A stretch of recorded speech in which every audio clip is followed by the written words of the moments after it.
ตามมาทุกคนนี่พี่พามาเบิ่งผู้สาวโสดใส่คนโสดทำจะใส่คนโสด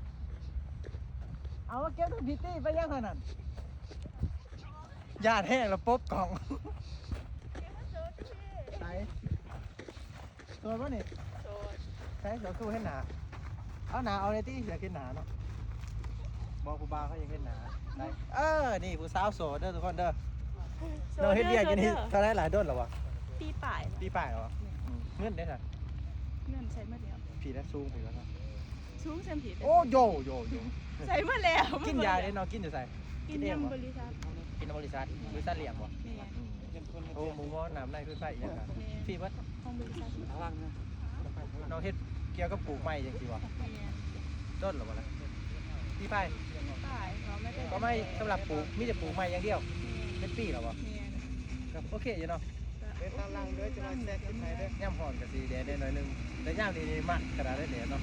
อย่างนี้ชุดมากเลย มันอะไรเด้มันอุ่นเนาะมันแดดร้าน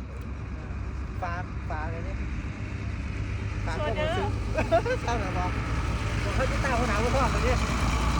ฟ้าที่ตั้งกระดาษไว้ทองเลยเด้อ สุดกล้วยบานาสั้นเนาะแล้วก็ซองผู้ใดอยากมาสมัครกะเฮ็ดจัง เพื่อ ได๋ อยากมาสมัครให้หีมาสมัครเด้อฝากมาสมัครกันไว้เด้อ มียังอีกกว่านี้อยู่นี่มียังเนี่ย มีผู้บ่าวหลาย มีผู้สาวติมีผู้สาวงามหลาย มีผู้สาวงามหลายๆแล้วก็มีผู้บ่าวรอๆฝากมาสมัครกันเด้อ ไปโอเคบ๊ายบายนี่ติ บ๊ายบาย